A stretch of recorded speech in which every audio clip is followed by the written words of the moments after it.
Hampir 100 tahun yang lalu, para pemuda dari penjuru daerah berkumpul dan berdiskusi masalah kebangsaan. Hampir 100 tahun yang lalu, mereka merumuskan sebuah ikrar yang menjadi awal pergerakan menuju kemerdekaan. Hampir 100 tahun yang lalu, pemuda dengan gamblang berani meneriakkan Indonesia.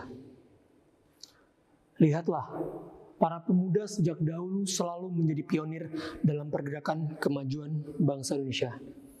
Menciptakan pergerakan bersejarah dari yang sifatnya kedaerahan menjadi melebur membentuk sebuah identitas nasional. Kesadaran berpikir kritis menciptakan pemuda selalu menjadi pelopor menuju perubahan. Pemuda sendiri mengandung arti seseorang yang berusia 16-30 tahun.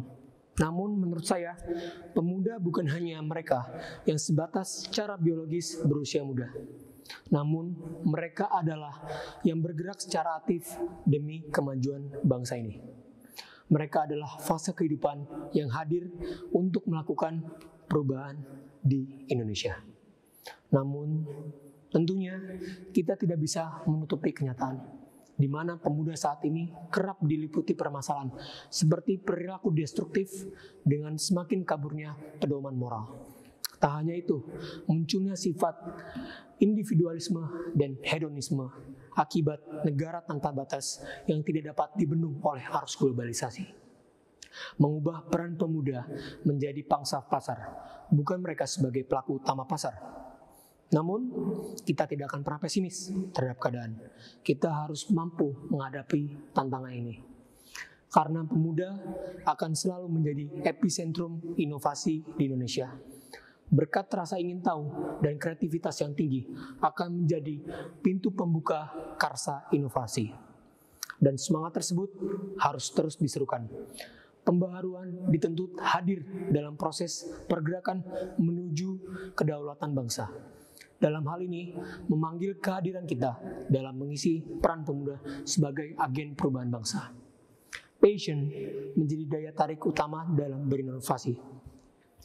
Ekonomi kreatif muncul menciptakan wadah untuk ide-ide yang tak terbendung oleh para generasi muda. Entrepreneur, influencer muda bermunculan, menciptakan lapangan pekerjaan dari sektor yang tak pernah kita duga, serta kemampuannya untuk mempengaruhi orang lain melalui aktivitas dan karyanya. Para pemuda saat ini berinovasi dengan caranya sendiri. Contohnya, Nadiem Makarim dengan Gojek sebagai perusahaan pertama yang meraih kasta unicorn di Indonesia. Atau Ruang Guru, sebuah platform yang bergerak di bidang pendidikan yang berbasis digital dengan mengutamakan konsep baru dalam belajar. Rasanya pemuda saat ini merupakan paket komplit kemajuan bangsa yang akan selalu dinanti-nantikan. Dengan latar pendidikan yang jauh lebih baik, suntikan informasi yang bersifat global, dan wadah komunikasi yang sangat luas, pemuda akan selalu memberikan kontribusi maksimal demi kemajuan kedaulatan bangsa.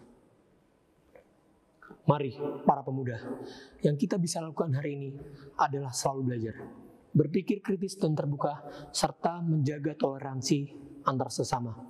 Kita harus bersinergi, kita harus bergandeng tangan, bergantian mengisi peran dalam mengisi kemerdekaan Indonesia. Memimpin arus kendali kemajuan bangsa Indonesia. Karena pemuda Indonesia adalah suatu bagian yang tidak dapat dipisahkan dari bangsa Indonesia.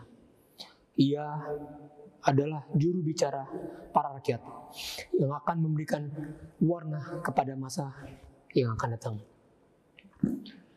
1000 orang tua dapat bermimpi, namun satu pemuda dapat mengubah dunia.